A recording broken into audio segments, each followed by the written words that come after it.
All right, I'm very happy to be here and to present our project.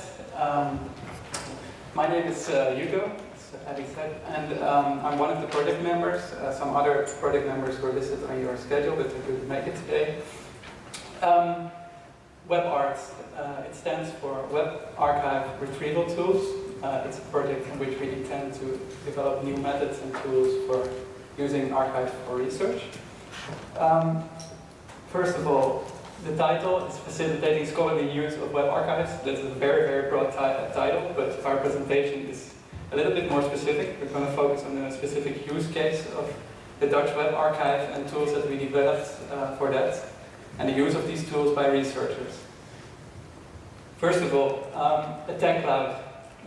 This tag cloud was created by a colleague of mine, Anat, and she took all the vision statements from web archives, 24 different ones, and created a tag cloud. And this is what you see then.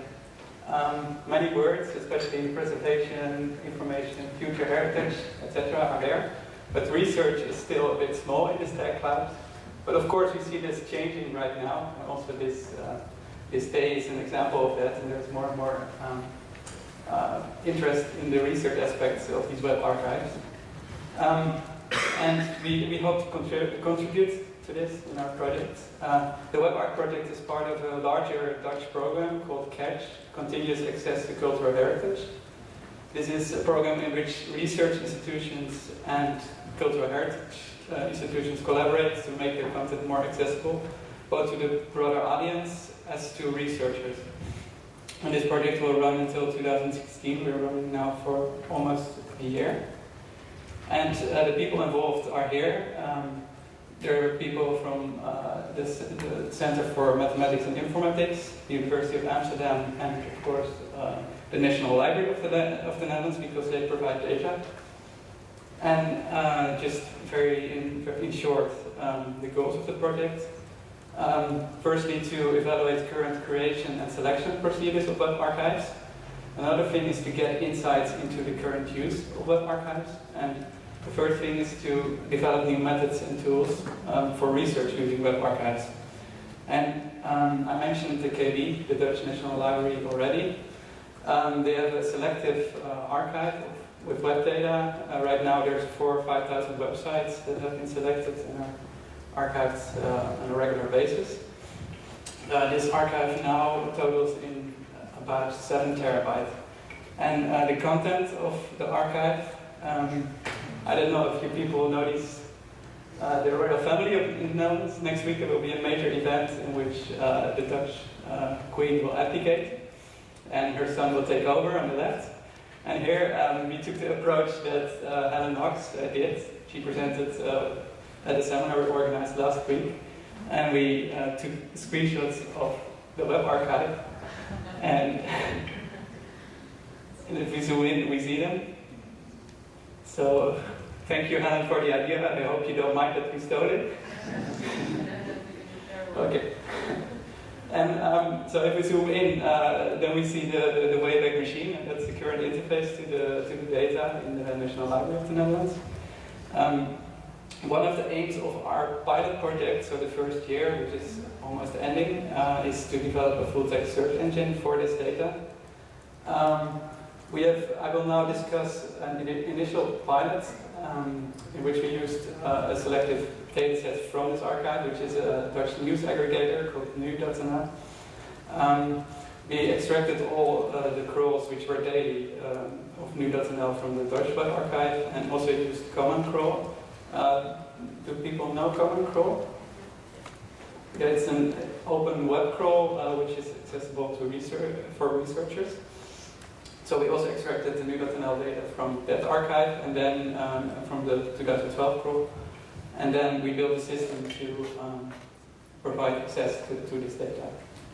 So this is very preliminary. This is the first prototype we built. We're already in the second version of it, but this is a prototype which has actually been used by researchers, so that's why I showed this one. We have basic full-text search, including the images from this particular news aggregator. There are ways to customize the design, so if you're a researcher, you can say, okay, I only want the titles now, I want to explore. I want the images archive. This is if you search for a national library in the Netherlands. You can see basic statistics, for example, which collection does it come from, which sites are included in your current results, what are the crawl dates, the distribution of the years, and what are the dates of the specific pages that have been crawled. And there's ways to filter this information, for example, by date, by site, by collection, and several other things. And a feature that we added a bit later is a way to distinguish the duplicates. In this case, we see here a duplicate which has been highlighted in gray for being a duplicate, and you can also choose to not show these duplicates. Another thing which we included, I will just quickly show it, is a way of showing the co-occurring words in the current query that you did, and you will be able to expand your query to include more keywords that are relevant. And there are several ways to adjust the settings as a researcher, for example also the retrieval model that you use. And there is another thing which has been discussed a bit by Niels in the morning. There are ways to export the results and to use your own tools to analyze them. So what you get then is basically a giant text file, and you can import the text file into Excel and then run your own ways of analysis or import it into other tools. The use case that we used this system for was a Digital Methods Winter School. The Digital Methods Initiative is initiated at the University of Amsterdam, in which new media researchers work with digital tools to analyze the web, so new kinds of tools they built and new types of research methods. And the idea of this workshop was to make it really like a collaboration. So it's a co-design web workshop. We intended for it to be like a living lab. So both researchers and developers worked together, and the needs of the researchers influenced the functionality of the search system. And yeah, that was the first use of WebArtist, the search system. I will now quickly discuss some initial explorations, initial results. There are always ways to extend this and to make it more valid, but it shows in a way how you can use a temporal archive like this, a temporal news archive. This one has, don't read the title because this is not politically correct. It says dictator's frequency over time. It should actually be called a controversial leader's frequency over time or something like that. But I couldn't change it anymore. It lists several country leaders. So there is Mubarak, Assad, Putin, Kim Jong-il, and a few others. And then here you see the word frequency, so how often they are mentioned in the news articles in the archive. So for example, the green one is Putin, and in this period there was the Putin Must Go campaign, and there were a lot of articles about him. So this is a way to explore the coverage of news. Then there is a cohort analysis, which has been visualized in a special way using Gephi, a tool to visualize data. Basically, this was a cohort analysis, so which words are co-occurring in the articles, and it was made by searching in the system for every month, and then with the keyword Assad, and then afterwards it was imported in a tool called Anta, which cohort analysis was done, and imported then again in Gephi, and a special algorithm was used to pull like co-occurring terms together, and that's why you can see certain events happening, certain words that frequently co-occur. You can read about it more in our web science paper, which has been accepted and will be available for next week. Then there's an outlink analysis. So you can take a topic which was in the news and visualize the outlinks. Our system has a capability to show the links and to also export them, and that's what they did in this case as well. They exported the outlinks, and then you can say something about the outlinks over time. In this case it was Syria. Here we see some user-generated content, some bigger news sources, but also Google Maps, which might indicate that sometimes reporters are not able to cover the things occurring from the ground. If we go to another topic, Hurricane Sandy, we see many major news sources, but also Google.org. Google provided crisis maps at that time.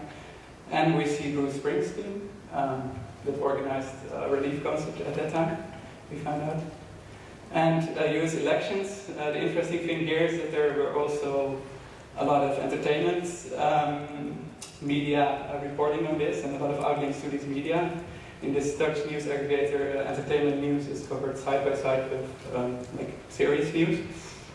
So that might be a reason that it's like that.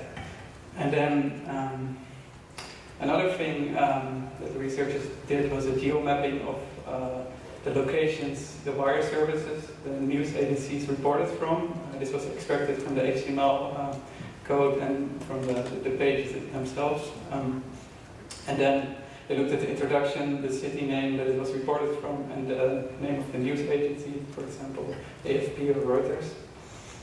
And then with Google Fusion Tools, this was projected onto a map, so you can explore the geographic coverage of news. And here many news items about Syria, that was a topic, are also reported from other countries. So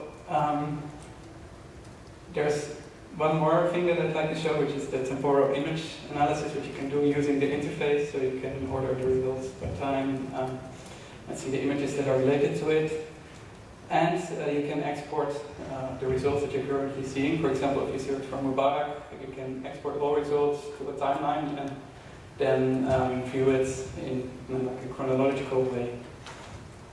So these were the basic things that the researchers did during our winter school. So it provides some insights of what actually happens when you give a search system to researchers and you see what kind of things they do. So there's some basic analysis types that they used. Word frequency count, outlink frequency, visual cohort analysis, geo-mapping, and this kind of temporal analysis. Yeah, the thing that we supported is the export. So there was actually a lot of demand for that. In the first version of the system that we had when the winter school started, we only had a basic export function in which you could export some results, but the researchers wanted more, and they wanted to use the tools they always use to analyze events and to use the methods that they use for other issues. So that's why we extended these features. We could do more, do export the outlink, export the query expansions that I showed before, and do other things. And then they use their own data processing tools and their analysis and visualization tools to analyze all of that. And if we look at the basic, this is very preliminary, but if we look at the usage statistics during the winter school, then we can look at the percentage and the types of queries. And for 30% of the queries, the researchers used the date filter. So they used actually the temporal aspects of the archive a lot. The site filter was used in almost 50% of the cases, and the collection filter was actually used very rarely, which is something I get back to in a few minutes because it's important. We can conclude a few things from this use case. First, the data quality and the quantity. These are actually things that already came up in warning. So this data set actually allowed a lot of analysis types that we could do, because these are data use groups. This might not be the case for all data that the Dutch National Library Archives or the Web Archives in general harvest. A problem that was there was that it was not always clear what's in and what's out. So the crawl settings influence the completeness, as Niels Brugger called it in the morning. There are temporal gaps. Sometimes, for example, the nu.nl site was not archived for a day because of technical problems and those things. There's a difference in the crawl settings in that even for the KB, like the first crawl was the deepest one, and then it was not as deep as in the other cases. So this is important if you use this data for research. And then there's the opportunity that we use to expand data. We use the command crawl, web crawl to augment the data that we already had. You could also use the Internet Archive crawl of 2012, for example, because that's available to researchers. But then you get the problem of inconsistencies in the data. And the reason I was mentioning the collection filter that researchers could use is that they actually didn't use it much. And that means that some of their initial results were not valid because they did not think about the problems that this could give, or that they didn't have much background on crawling and harvesting websites. So this was an issue that we later solved actually by explaining it to the researchers that you would want to also show this in the system. And that is related to the interface. So how do you convey the uncertainty of results? Something which is, I think, very important in using the web archives for research. Also, the ways to convey like advanced technical features. They also, in our case, there were some features that the researchers didn't use, but there was a user guide in which they could read all the features, but they didn't read all of that, or they didn't understand all of it. So you have to make it also low level for people who are not experienced with, for example, advanced query language in which you can specify synonyms or ways certain queries terms more than others. And then the search system. One thing which wasn't mentioned much today about full-text search system is the influence of the retrieval algorithms. If you change the retrieval algorithm, the ways the results that will be presented are different, and they will be ordered in a different way. This can influence the way you look at a certain issue. Also, the indexing settings are important. What we found out was that the initial version we had of the system was not precise enough. The results were not always relevant, and this would skew the results. So we had to fix that for this particular site, like for example, by not indexing certain keywords in a certain section of the page because they were links to other articles. This is something which you could do in our case because it was a very specific use case. But if you have a big archive, and it's been mentioned before today, then you cannot adapt it always to that to everyone's needs. And there was one feature request which we couldn't fulfill, is the detection of duplicates. Now this was solved by people who exported their results and filtered this, for example, in Excel, but there should be ways that the system support this, and we now have some basic support. And then finally the users. As I said, there was this demand for export functions, but also there was some unfamiliarity with temporal archive search. For example, researchers try to use tools that work with the current web, used for link analysis, for example, but they're not applicable to the past web. And in many ways, they would search the same as in a regular search system like Google. And this is kind of a thing. There are many things related to this. If you see the Wayback Machine, you can actually see what data is missing, which URLs are crawled, on which dates. But if you have a full-text search system, it can actually look very easy and maybe somehow correct. And that's what we experienced in our case. We had to talk to the researcher and say, okay, these results maybe you cannot trust because of this and this reason. And this is something which is, as a full-text search system, does not solve by itself, but this is something that also has to be worked on. And the final remarks, the next steps of web art. We now have a new prototype of our search system, which we will use in our next use case. It now includes faceted search, thumbnails, site categories, and more advanced metadata, so you can actually see how often a site is crawled, which settings are used, and those things. And to finish the pilot project, we will actually formally evaluate the system that we developed in terms of effectiveness, but also in terms of user satisfaction. And we will develop more research scenarios. We have bigger plans for after this, but as the time is short, I won't talk about this now. You can go to our website and read more about it, or follow us on Twitter. Yes, that was it. So I'd be interested to get in touch with you after the presentation or to hear about your questions.